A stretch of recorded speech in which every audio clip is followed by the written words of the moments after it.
जय हिंद फ्रेंड्स। दोस्तों, stock market लगातार पिछले 3 दिनों से गिरावट यहां पे दिखा रहा है। अब बहुत सारे लोग स्टॉक मार्केट में डरे समय से महसूस कर रहे हैं। उसको समझ नहीं आ रहा कि मार्केट किस डायरेक्शन में जाएगा।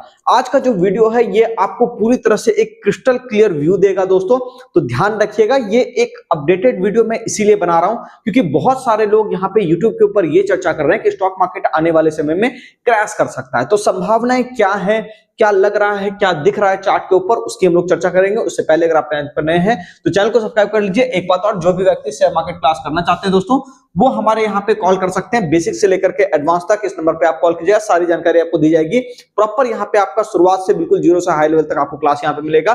तो कंप्लीट क्लास यहाँ पे लेने के लिए आप यहाँ पे कॉल कर सकते हैं। अब हम लोग बात कर लेते हैं दोस्तों, सबसे पहले चीजों को थोड़ा समझिएगा कि इसके अंदर ये देखिए दोस्तों, जो चार्ट मैं आपको दिखा रहा हूं, ये दिख रहा है आपको गिफ्ट निफ्टी का चार्ट यहाँ पे दिखाई दे रहा होगा। और गिफ्ट निफ्टी आपको पता है निफ्टी का फ्यूचर्स होता है, जो कि गुजरात के गिफ्ट सिटी से यहाँ पे ट्रेड होता है। तो बिल्कुल सेम चार्ट जैसा निफ्टी का होता है, इसका भी होता है। तो यहाँ पे दोस्तों हम लोग एक चीजों को थोड़ा समझने की कोशिश करेंगे कि गिफ्ट निफ्टी के चार्ट के अंदर आप ये देखोगे कि अचानक से जो ट्रेड डील हुई थी उस कारण से अपना निफ्टी बहुत तेजी से ऊपर की तरफ गया था। तो गिफ्ट निफ्टी भी बहुत तेजी से ऊपर की तरफ यहाँ पे गया था। मतलब आप देखो 24,850 का ये रेंज था और मार्केट अचानक से यहाँ पे 26,600 के आसपास का मार्केट यहाँ पे गिफ्ट निफ्टी में ऊपर चला गया था। लेकिन अब हो ये रहा है कि यहां से मार्केट जो है एक एरिया को, मतलब रेजिस्टेंस एरिया को बनाते हुए नीचे की तरफ आना चाह रहा है। अब मेरी बात थोड़ा ध्यान से समझिएगा।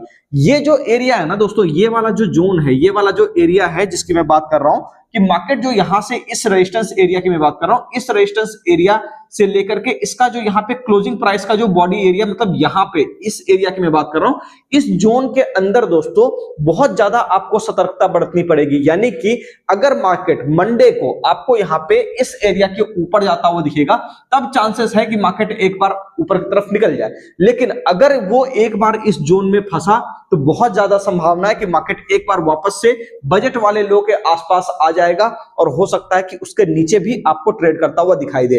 तो कल का जो डे है दोस्तों, वो आपका डू और डाई वाला है। हालांकि एक बात मैं आपको बताना चाहता हूं, कई सारे स्टॉक्स ऐसे हैं जो अच्छे अच्छे वैल्यूएशन पे आ चुके हैं, तो मुझे संभावना कम है कि उन स्टॉक्स के अंदर गिरावट ज्यादा बढ़ेगी। हाँ, इंडेक्स स्पेसिफिक उतार चढ़ाव रह सकता है। ये बात मैंने आपको 2026 के शुरुआत में ही बताई थी कि 2026 बिल्कुल पेनफुल होने वाला है। अब देखिए, दो चीजें संभावनाएं यहां पे समझिएगा कि या तो हो सकता है कि अगर हम लोग यहां से रिवर्स करके इसको काटें तो चांसेस है कि हम लोग एक बार वापस से ऑल टाइम हाई लगाएं। लेकिन अगर हम लोगों ने वापस से इस एरिया को, मतलब इस एरिया के नीचे अगर हम लोग जो सस्टेन करा, ठीक है, तो चांसेस बहुत ज्यादा है कि हम लोग वापस से अपने लो के आसपास को रीटेस्ट करने या फिर उस लो को काटने के लिए जाएंगे। तो बिल्कुल यहाँ पे सतर्क रहिएगा।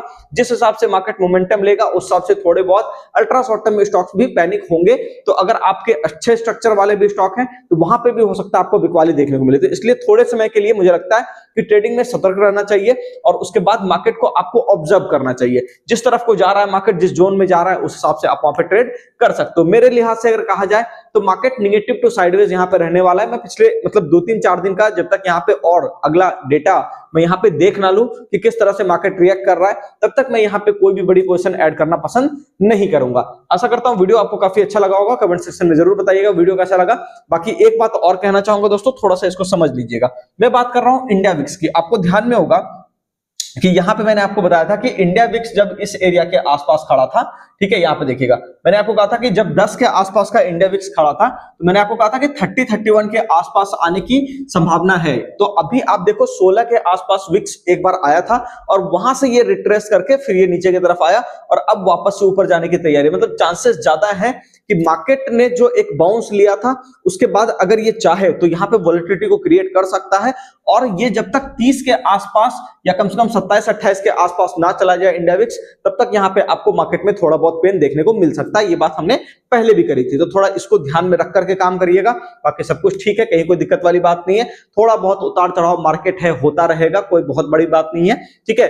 देखिए, हाँ, ये कहना चाहूंगा कि जो सेक्टर मैंने आपको बताए थे, सेक्टर स्पेसिफिक आप यहाँ पे मेटल सेक्टर को ध्यान दे सकते हो, क्योंकि मेटल सेक्टर अगर आपको वहां पे गड़बड़ करा तो वहां पे बहुत बड़ी गड़बड़ की संभावना होगी। लेकिन मुझे ऐसा लग रहा है कि मेटल सेक्टर में अभी भी बहुत दमखम है और मेटल सेक्टर आने वाले समय में आपको अच्छा खासा रिटर्न दे सकते हैं। तो नजर वहां पे बना के रखिएगा।